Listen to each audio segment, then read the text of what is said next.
Bismillahirrahmanirrahim. Assalamualaikum warahmatullahi wabarakatuh. Waalaikumsalam warahmatullahi wabarakatuh.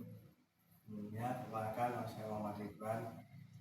Di sini untuk memenuhi tugas berbicara publik, yang mana akan membahas sedikit materi tentang kehidupan dunia yang imbasnya dan hasilnya nanti di akhirat. Sebelumnya selawat salam semoga selalu tercurahkan kepada junjungan kita Nabi Muhammad SAW yang telah membawakan ajaran agama Islam dari zaman jahiliyah ke zaman Islamiyah ini, dari zaman unta zaman Yamaha.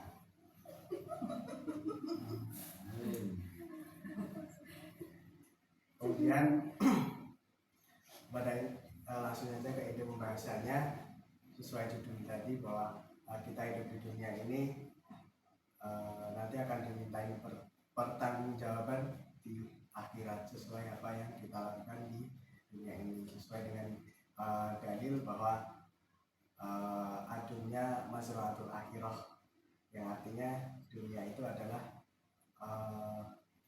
ladang atau sawah tempat kita menanam yang nanti akan kita panen di akhirat. Jadi secara sederhana dalil tadi dimaksudkan bahwa setiap apa yang kita tanam, baik itu dari perbuatan, perkataan maupun baik itu dalam hati atau ditunjukkan secara langsung, baik kita bersosial maupun pada diri kita sendiri, ke tumbuhan, ke hewan, apapun itu yang kita tanam akan nanti kita panen di akhirat.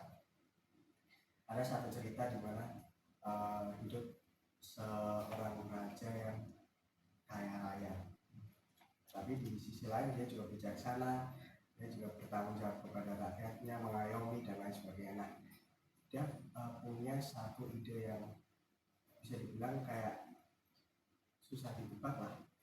Dia manggil 3 orang si raja ini, dia manggil 3 orang rakyat biasa gitu lah, random lah, diambil random 3 orang itu. Terus dia nyuruh kayak pengawalnya gitu, tolong dong panggilin 3 orang siapa aja random di wilayah ini, suruh ke istana. Si rajanya ngomong gitu. Terus 3 orang yang dipanggil tadi, kita menyebut apa nih? Si A, si B, si C, atau itu aja lah, biar gampang. Si A, si B, si C ini dipanggil lah, kan random ya kan. Nah, si A pertama bingung kenapa udah dipanggil, si B juga, si C juga. Akhirnya tanpa sengaja mereka ketemu kan, pas perjalanan tuh mereka ketemu. Mau kemana lo? Yang satu juga tanya, ini mau kemana?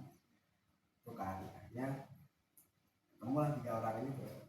Mereka bilang mau ke istana dipanggil raja, nggak tahu. Lah, lu juga. Satunya juga ngomong, lah lu juga dipanggil, ada apa sih? Nggak tahu ya, kesana aja lah. Datanglah mereka ke istana. Setelah datang ngadep ke raja yang tadi.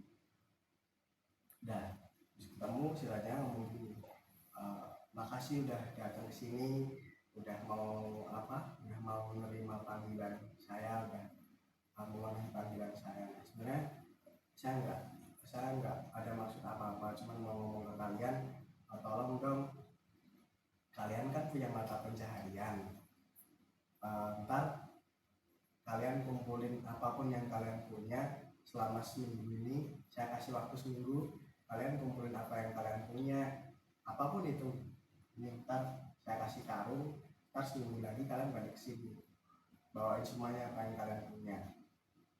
Nah, setelah itu mereka udah suruh pulang gitu aja. Nah, di jalan pulang, mereka bertiga, si A, si B, si C ini bingung. Pertanyaannya kayak si C ngomong, kan raja udah kaya ya, udah punya apa-apa, obat tersedia, mau makan juga tinggal ambil, apa-apa tinggal suruh ambilin juga udah ada. Kok kita yang rakyat biasa suruh bawain semuanya yang kita punya ke sini? Bingung kan mereka bertiga. Terus si A ngomong, udah sih jalannya aja nggak sih. Si B diem karena dia nggak punya argumen apa ya kan, nurut aja lah. Nah, tiga ini pulang kayak gitu.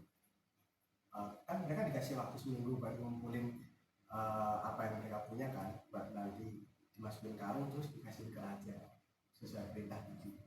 Terus kita bagi nih si A ini kan mereka mata pencariannya kan sama, notabene kan rata-rata petani. Si A ini merasa kayak apa ya, kenapa sih raja kan udah kaya, kenapa aku harus ngumpulin ini itu, kan aku juga butuh, kenapa enggak minta yang lain aja yang lebih kaya gitu. Akhirnya karena dia dongkol, dia ke sawah ngumpulin kayak buah-buahan yang busuk, batu, pupuk kandang sebagainya dimasukin lah, yang sekiranya nggak pakai lagi sama dia. Nah itu kekumpul sekarang dia pulang. Terus si B ini kayak punya pikiran kayak sama sebenarnya kayak si A, cuman dia lebih baik aja gitu kan. Ya udahlah, kamu punya ini, cuman kalau aku mau habisin yang aku punya semuanya masukin, ntar aku nggak makan apa, ntar aku hidup pakai apa. Terus ya udah dia masukin separuh lah harta yang dia punya sama hasil panen yang dia punya. Nah udah dapat sekarung, dia masukin buah-buahan, sisanya dia masukin yang jelek-jelek tuh. Terus si C ini dia paling pasrah kan, ya udahlah masukin semuanya, panen yang bagus-bagus, dia semuanya mau untuk uang kayak apa kayak yang ada di rumah yang bagus-bagus dibawa, yang panenan yang bagus-bagus dibawa, intinya nggak ada yang jelek di situ, di karungnya si C itu nggak ada yang jelek. Terus sudah kan dapat sekarang, pulang lah mereka bertiga. Nah tibalah seminggu di hari mereka suruh ngumpulin lagi ke si rajanya itu.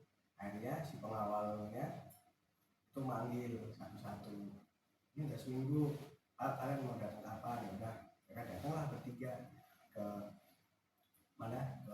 istananya si raja itu dengan membawa apa yang udah mereka masukin ke karung mereka masing-masing. Nah sampai di depan si raja ngomong, kalian udah ngumpulin apa yang saya perintahkan kemarin belum? Nah mereka kan nggak mungkin ya bohong, karena itu dia karung, ya udah tahunya ntar ditinggal, ya udah terserah mau raja mau kayak gimana, responnya nanti aku udah pulang.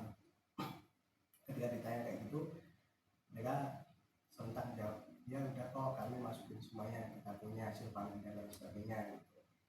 Nah mereka kan masih bertanya-tanya kan, belum terjawab kan mereka suruh ngomong itu buat apa gitu.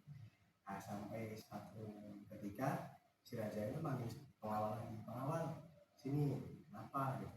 Akhirnya makin deg-degan lah tiga orang tadi, ini sebenarnya mau ngapain sih, kok nggak jelas banget. Akhirnya pengawalnya datang, raja ngomong, pengawal tolong dong, jangan kan ada penjara, nah, tolong bawa tiga orang ini masukin ke penjara semua.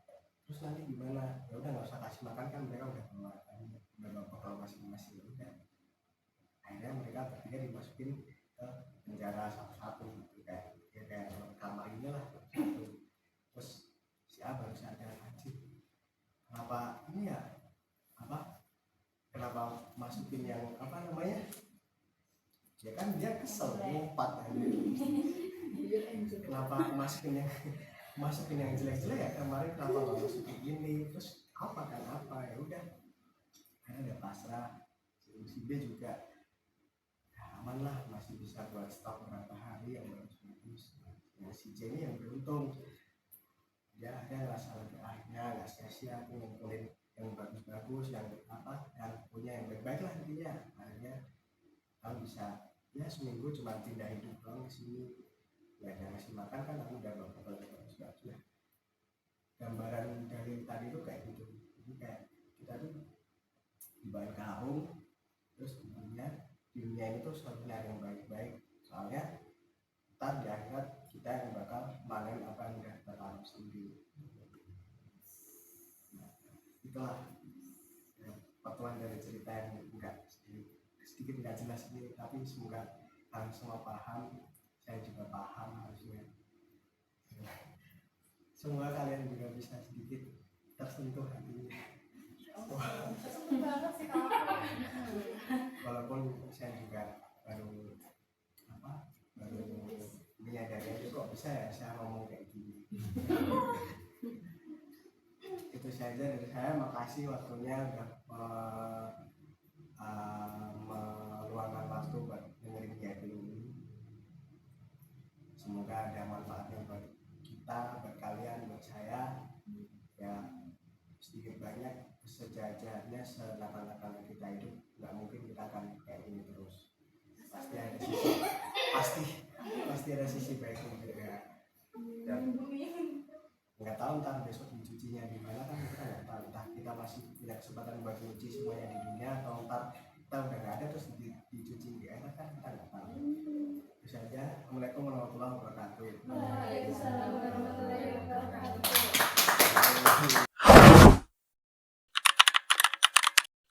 Thank you.